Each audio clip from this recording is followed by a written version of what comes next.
오늘 우리에게 주신 말씀은 마가복음입니다. 주일 오후 예배를 마가복음으로 시작하도록 하겠습니다. 마가복음 1장 1절로 20절 말씀인데 11절까지 합독하도록 하겠습니다. 하나님의 아들 예수 그리스도의 복음의 시작이라. 선지자 이사야의 글에 보라 내가 내 사자를 내 앞에 보내노니 그가 내 길을 준비하리라. 광야에 외치는 자의 소리가 있어 이르되 너희는 주의 길을 준비하라. 그의 오실 길을 곧게 하라. 기록된 것과 같이 세례 요한이 광야에 이르러 죄사함을 받게 하는 회개의 세례를 전파하니 온 유대 지방과 예루살렘 사람이 다 나아가 자기 죄를 자복하고 요단강에서 그에게 세례를 받더라. 요한은 낙타 털옷을 입고 허리에 가죽띠를 띠고 메뚜기와 석청을 먹더라. 그가 전파하여 이르되 나보다 능력 많으신 이가 내 뒤에 오시나니 나는 굽혀 그의 신발끈을 풀기도 감당하지 못하겠노라. 나는 너희에게 물로 세례를 베풀었거니와 그는 너희에게 성령으로 세례를 베푸시리라. 그때 예수께서 갈릴리 나사렛으로부터 와서 요단강에서 요한에게 세례를 받으시고 곧 물에서 올라오실새 하늘이 갈라짐과 성령이 비둘기같이 자기에게 내려오심을 보시더니 하늘로부터 소리가 나기를 너는 내 사랑하는 아들이라 내가 너를 기뻐하노라 하시니라. 오직 예수님, 예수 그리스도의 은혜와 평강이 넘칠지어다. 아멘. 오늘 우리에게 주신 말씀은 마가복음 1장 1절로 20절입니다. 예수 그리스도의 복음의 시작. 예수 그리스도의 복음의 시작이라는 설교의 제목입니다. 마가복음은 불신앙적이고 막무가내 제자들을 상대로 기록하고 있는 책입니다. 마가복음을 기록한 사람은 마가 요한입니다.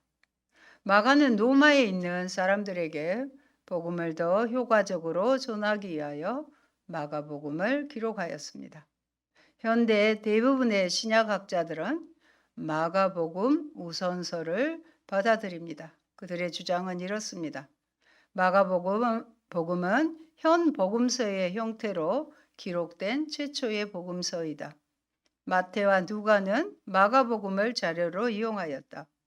공간 복음서 사이에 문자적 일치나 유사성은 이 때문이다. 마태와 누가는 예수님의 생애 전체를 복음으로 평가한 마가복음의 문학적 구조와 신학을 그대로 받아들여 그들의 틀로 사용했다는 주장입니다. 그런데요, 모든 일을 새로 시작하기는 어렵습니다. 더욱이 참고할 자료도 없고 마치 새로 시작하는 그런 일일수록 더 두려움이 앞서기도 합니다. 그런데 마가 요한은 사도 요한하면 사도 바울과 선교 여행을 떠났다가 도중에 포기하고 돌아와 바나바와 바울이 심하게 다투고 갈라서게 한 장본인이기도 한 사람입니다.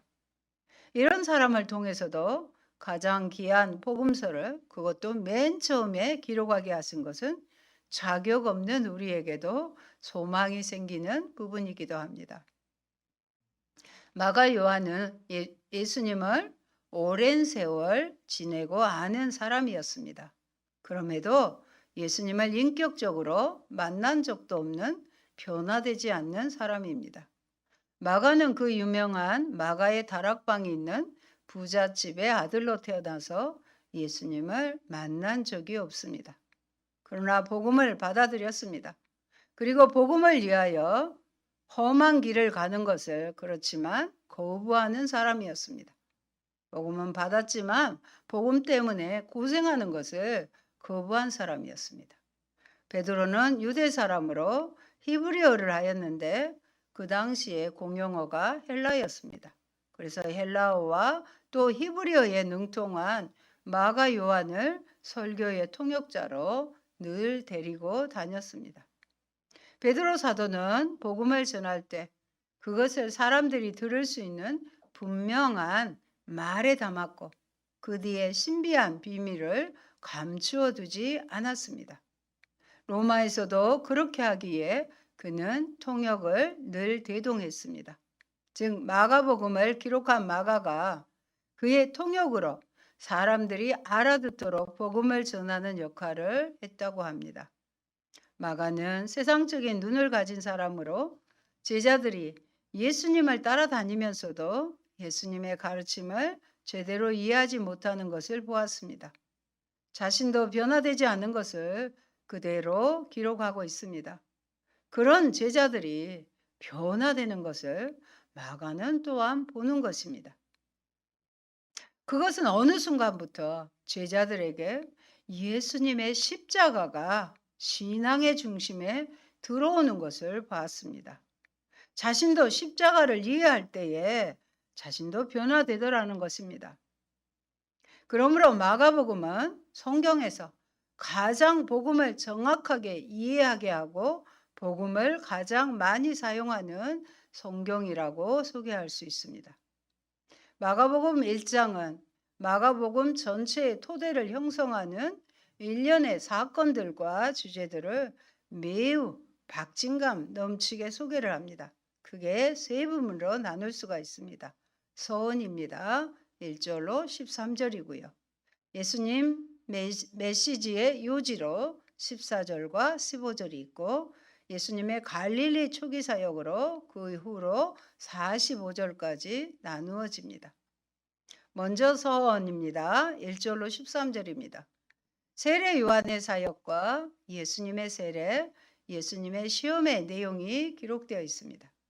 공생에 바로 앞서 일어났던 일련의 사건들을 진술해 줌과 동시에 앞으로 복음서에 전개될 내용의 이해에 필수적인 열쇠들을 우리 읽는 자들에게, 독자들에게 제공해 줍니다. 표제인 1장 1절은 하나님의 아들 예수 그리스도 복음의 시작이라고 기록됩니다. 복음이란 하나님이 친히 이 땅에 오셔서 자기의 백성을 구원하여 자기의 백성을 다스린다는 뜻입니다. 그런데 하나님의 아들 예수 그리스도가 복음의 시작입니다. 하나님의 이러한 약속은 구약 성경에 수없이 합니다. 그리고 때가 참에 하나님이 예수님을 이 땅에 보내셔서 자기 백성을 구원하여 자기의 백성을 다스리는 복음의 시작이 시작되었다는 말입니다.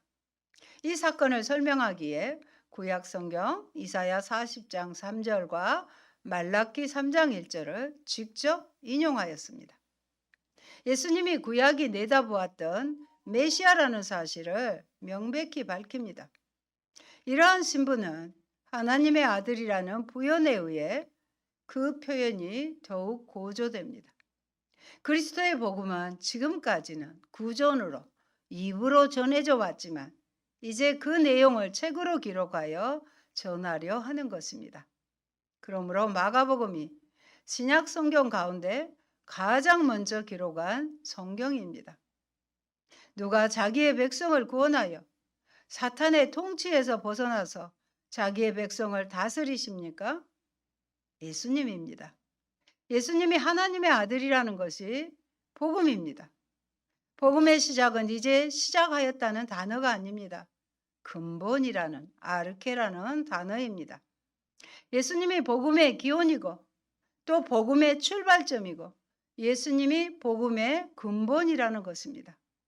1절에서 제시된 하나님의 아들로서의 예수님의 지위는 하나님 자신에 의해서 재확인되는 점은 흥미롭습니다. 뿐만 아니라 십자가 죽음에 직면하여 땅에 있는 이방인 백부장의 입으로 재확인된다는 점은 더욱 흥미롭습니다. 이는 하나님의 아들이라고 고백하잖아요. 어쩌면 마가는 하나님의 아들로서의 예수의 신분을 예수님의 처음 사역과 사역의 처음과 마지막에 의도적으로 확실하게 증거하고자 했을 것입니다. 마가복음의 내용은 하나님의 아들이 오셨는데 마가복음은 종으로서 예수님은 종으로서 살았다는 것입니다. 주인이신데 종으로 산 것입니다. 이것을 제자들은 이해하지 못했습니다. 마태복음은 예수님이 다윗의 자손이라는 족보가 나옵니다. 다윗이니까 예수님이 왕이요. 다윗 자손이라는 족보가 등장을 합니다. 누가복음은 예수님이 아담의 조상이라는 족보가 나옵니다. 그러나 마가복음은 족보가 없습니다. 종이기 때문에 족보가 없습니다. 종으로 사셨기 때문에 가르침도 없고 분주하게 종으로 바쁘게 사는 것이 나옵니다. 마가복음은 그래서 우리를 겸손하게 만듭니다. 그래서 올해 시작으로 마가복음을 전하고 싶었습니다.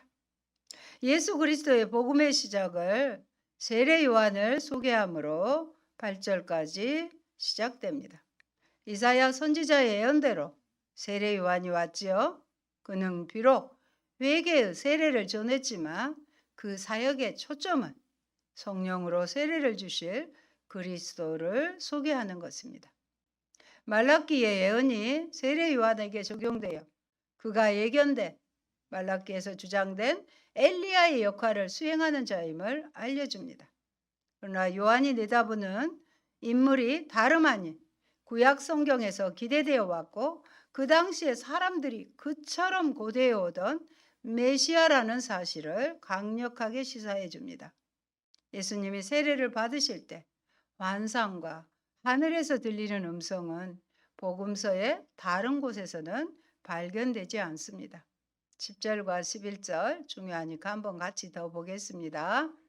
곧 물에서 올라오실새 하늘이 갈라진가 성령이 비둘기같이 자기에게 내려오심을 보시더니 하늘로부터 소리가 나기를 너는 내 사랑하는 아들이라 내가 너를 기뻐하노라 하시니라. 예수님께 일어난 계시적 현상은 세 가지 형태로 나타납니다. 첫째, 하늘이 갈라졌지요. 이것은 선포될 예수님에 대한 진리가 천상적인 이 땅에 속한 것이 아닌 천상적 성격을 띠고 있음을 시사해 줍니다. 둘째, 성령의 강림은 비둘기같이 강림하셨는데 메시아적 성령 강림으로 하나님께서 임재하실 것을 시사해 줍니다.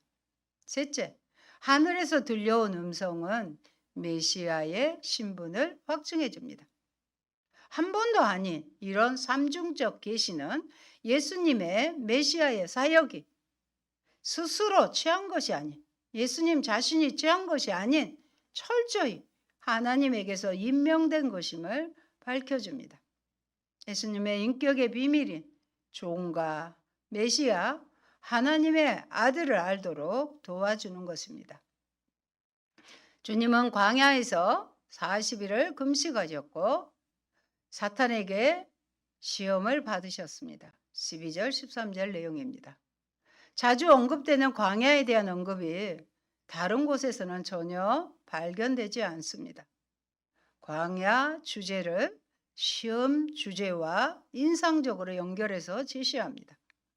광야는 예수님의 대적들인 사탄과 들 짐승들의 장소지만 예수님은 그곳에서 성령과 천사들과 함께 그들에 대한 전쟁을 수행해 나가셨습니다.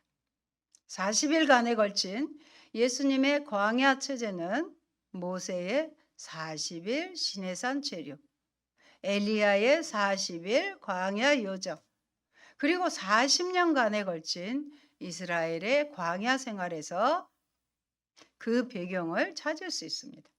특별히 이스라엘의 40년간에 걸친 광야 생활의 목적이 그들을 시험하는 데 있었다는 점은 긴밀한 연관성을 보여줍니다. 어떤 시험이었을까요? 하나님의 말씀에 순종하는 여부의 시험이었습니다. 이는 성령의 이끌리심을 받아 행하신 일인데 첫째 아담이 넘어졌던 사탄의 시험을 둘째 아담이신 예수님은 둘째 아담으로 오셨어요. 그리스도께서 넉넉히 이기심을 보여줍니다. 예수님과 그의 대적들 사이에 이러한 대면은 복음서가 진술해 나갈 그리고 마지막 16장에서 그 최종적 승리를 선포하게 될 사탄에 대한 예수님의 전쟁을 예시해 줍니다. 여러분, 주님과 함께하면 시험을 당하되 시험에 들지는 않습니다. 마태복음의 병행 구조를 보면 예수님은 광야에서 40주야를 금식하고 줄이신 후에 마귀에게 시험을 받으셨고 그 시험을 이기신 후에 천사들이 나와 수종 들었던 것으로 기록됩니다. 여기서 중요한 것은 주님께서 사탄의 시험을 받으시고 그 시험을 물리치고 승리하셨다는 사실입니다. 이것은 첫 아담이 에덴 동산에서 사탄의 시험에 패배한 이래 사탄이 인간에게 패배한 최초의 사건이었습니다. 이것은 매우 중요합니다. 왜냐하면 이것은 이후로 사람들이 주님만 의지하기만 하면, 주님을 의지하기만 하면 사탄의 시험을 이길 수 있음을 의미하기 때문에 그렇습니다. 그러므로 우리는 시험 당할 때 더욱 주님을 의뢰하고 모든 일에 그분의 지도를 받도록 해야 합니다. 마귀가 손을 대지 못하는 대상은 예수님과 함께하는 사람들입니다. 요한일서에 보면 옷자락도 만지지 못한다고 그랬습니다. 우리는 사탄의 이러한 약점을 알고서 맞서야 패배하는 일이 없게 됩니다. 시험은 누구나 당하는 일이므로 피할 수는 없지만 시험에 드는 것을, 시험에 빠지는 것은 피해야 합니다. 시험을 당하되 시험에 들지 않는 자가 믿음이 있는 사람입니다. 우리가 이렇게 믿음이 있는 사람이 되려면 주님과 늘 동행하며 그분의 도우심을 의뢰해야 합니다. 14절 15절에 보면 주님은 갈릴리에서 하나님의 복음을 전파하기 시작하셨습니다. 때가 찼고 하나님의 나라가 가까이 왔으니 회개하고 복음을 믿으라고 선포하십니다. 선포의 첫 부분은 때가 성취되었다는 사실입니다. 여기서 때는 메시아 시대를 의미하는 것이로 이 시대는 더 이상 미래적이거나 임박한 상황이 아니며 이미 그 성취가 현존에 있는 것입니다. 즉 하나님의 나라는 어떤 시간이나 장소나 사건이나 상황 등과 같은 어떤 대상을 뜻하는 것이 아니라 하나님 나라는 하나님의 통치 혹은 왕권을 의미합니다. 여기서 잠깐 문제가 되는 것은 완료형 동사인 가깝다입니다. 가깝다를 좀 신기하죠. 앵기조라고 합니다. 어떻게 해석할 것인가가 문제입니다. 이 동사는 진행적 동작을 의미합니다. 그래서 이렇게 정리할 수 있습니다. 하나님의 나라는 이미 현존해 있다.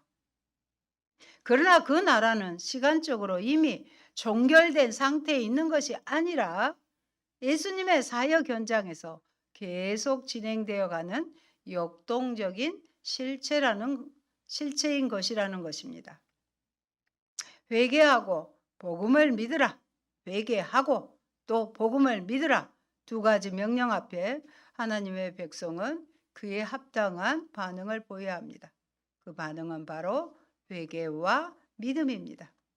회개는 하나님과의 언약 관계로 돌아가는 것으로 예수님이 요구하시는 회개는 단순한 우리가 회개하자 그러면 마음의 변화, 왜 내가 그랬을까 하고 후회하고 또 참회와 같은 문자적 의미 이상의 삶의 의미와 삶의 방향과 목적이 철저하게 전환되는 것을 의미합니다.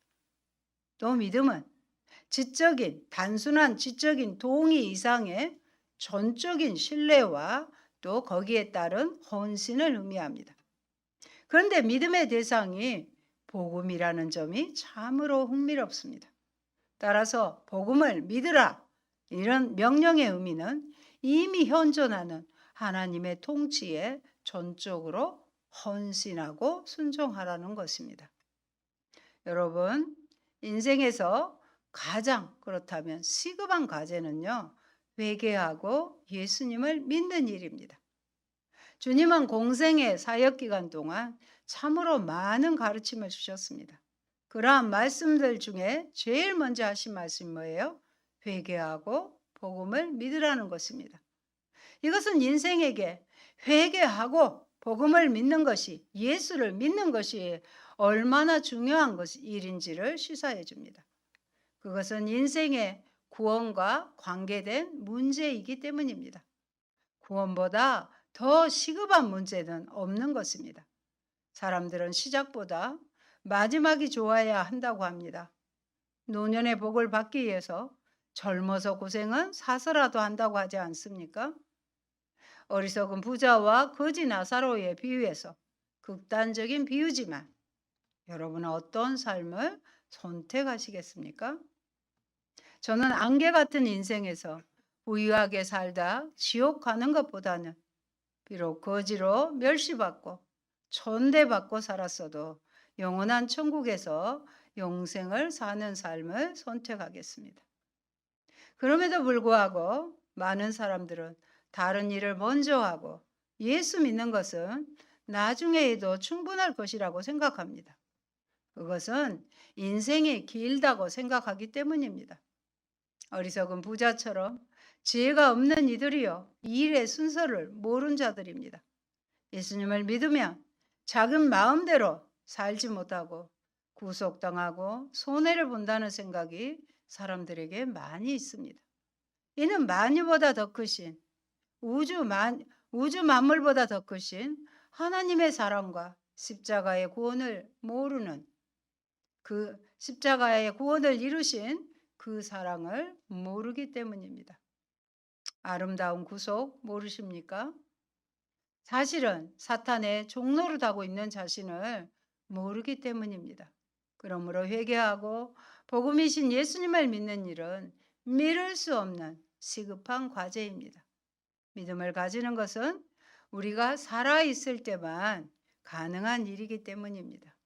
부자도 죽어서야 지옥불에 떨어져서 목이 타는 갈증에 몸부림치면서 알았을 것입니다. 주께서 허락하신 날 동안에 천국을 위해 준비를 해야 합니다. 구원은 남이 대신할 수 없습니다. 지금, 오늘 예수님을 믿어야 합니다. 내일은 아직 오지 않았고 영원히 오지 않을 수도 있기 때문입니다. 갈릴리 초기 사역입니다. 45절까지인데요. 양이 좀 많은 것 같아서 20절까지 하도록 하겠습니다. 가버나움을 중심으로 한 그 주변 갈릴리 지역에서의 예수님의 권위 있는 사역을 소개합니다. 거기서 주님은 어부인 시몬, 나중에 베드로로 개명이 되지요. 시몬과 안드레를 제자로 부르셨고 그들은 곧 그물을 버려두고 주님을 따랐습니다. 야고보와 요한도 그렇게 주님을 따르게 되었습니다. 여러분, 예수님의 제자를 부르신 사건이 복음서 이야기 전개에서 맨 앞에 나온 것을 주목할 만합니다. 예수 그리스도의 복음은 그의 제자들에게 주어진 것이며 따라서 제자들은 예수님의 선교의 본질적인 요소입니다. 그들이 연약하고 실수할 수밖에 없지만 예수님은 바로 그들 가운데 하나님의 왕권을 시행해 나가십니다. 이제는 이러한 제자도의 모습을 통해 우리에게도 제자도를 점검해 보도록 도전하는 것입니다. 본단락에서는 제자들이 선생을 택하는 것이 아니라 선생이 제자들을 선택합니다. 그리고 제자들은 제자도를 위해 두 가지를 수행해야 합니다. 먼저 자신들의 삶의 방식과 관계들을 버려야 합니다. 다른 복음서에도 자기를 부인하고 자기 십자가를 지고 따라오라고 기록되어 있습니다. 그러고 나서 그들은 사람을 낚는 어부가 되어야 합니다. 제자들은 예수님과 동행할 뿐만 아니라 그의 선교 사역에 동참할 것이 기대되는 것입니다. 사랑하는 여러분, 마가복음의 한 강조점은 가르침에 따르는 즉각적 순종입니다. 마가복음에서 유난히 많이 나오는 단어는 곧 즉시와 같은 단어들이 그것을 보여줍니다. 오늘 본문에서도 주님께서 제자들을 부르실 때 시몬과 베드로는 안드레는 곧 그물을 버려두고 따랐습니다. 야고보와 그의 형제 요한도 그 아버지 세베대를 품꾼과 함께 배에 버려두고 예수를 따라갔다고 기록합니다. 주님께서 말씀하시면 곧 포기할 것을 포기하고 따르는 순종은 우리의 인생과 영혼을 바꾸게 될 것입니다. 여러분, 주님을 따르는 주님의 참 제자가 되는 진정한 영광을 누리시기를 원하십니까? 먼저 여러분이 주님을 따르는 데 있어 장애가 되는 것들을 과감히 버리시기 바랍니다. 오늘날은 우리의 정신을 지배하고 재미와 쾌락에 빠지게 하는 콘텐츠들을 멀리할 필요가 있습니다. 주님을 따르는데, 말씀을 묵상하고 주님의 길을 따라가는데 방해가 되는 것이 있다면 언제든지 버릴 수 있는 각오와 결단력을 가지시기 바랍니다. 주님의 제자가 되는 것은 버릴 것을 버림으로 가능한 것입니다. 그리고 우리의 신앙의 가장 큰 장애 요소가 되는 요소는 사실은 나입니다. 이것이 죽지 않으면 정상적인 그리스도인으로 사는 것이 사실상 불가능합니다. 그러므로 우리가 먼저 힘써야 할 것은 나를 쳐서 주께 굴복시키는 것입니다. 5절의 말씀해 보면 우리의 생각을 주께 굴복시키는 것이죠. 이것만 이루어진다면 주께서 우리를 어디로 인도하시든지 불평 없이 따를 수 있게 됩니다. 대개의 불평이나 원망은 자아가 죽지 않았으므로, 내가 원망이 나오고 불평이 나온다. 내가 여전히 지금 죽지 않고 내 자아가 살아있구나. 그렇게 아시면 됩니다. 죽지 않음으로 생기는 현상이기 때문입니다. 하나님의 아들 그리스도의 복음의 시작으로 나는 죽고 예수님으로 동행하는 한 해가 되시길 바랍니다. 사랑하는 성도 여러분, 예수님의 갈릴리 사역은 오늘을 사는 우리와는 아무 상관도 없는 사건처럼 보일 수도 있습니다. 그러나 복음은 여전히 오늘 우리와 상관이 있는 진행형임을 유념해야 합니다. 이 사건의 중심에 계신 예수님은 어제나 오늘이나 영원토록 동일하신 분이시기 때문입니다. 오늘도 그때와 마찬가지로 선택된 일꾼들을 부르십니다. 우리는 그분의 도구가 되어 그분이 인도하시는 대로 어디든 따라가서 하나님께서 이미 창세전에 택하신 그 영혼들을 찾도록 힘써야겠습니다. 너의 소득은 영혼이란다. 네가 받아야 될 소득은 영혼이란다는 주님의 음성이 여러분에게 들려지기를 축원드립니다. 아멘. 할렐루야. 고마우신 아버지 감사합니다. 올해부터 아버지 첫 시간부터 마가복음 말씀을 배우고 또 전하게 하시니 감사를 드립니다. 하나님의 아들 예수 그리스도 복음의 시작이라는 이 마가복음서를 통해서 예수님에 대해서 종으로 메시아로 하나님의 아들로 이 땅에 오신 예수님에 대해서 바로 알게 하시고 예수님이 가신 길을 나도 기꺼이 포기하고 즉각적으로 순종하며 따라가는 저희들 되게 하여 주옵소서. 복음에 대해서 잘 알게 하시고 또 복음을 전하는 자로 사람을 낚는 자의 삶이 우리에게 꼭 있어지도록 주님 도와주시옵소서. 예수님 이름으로 기도합니다. 아멘.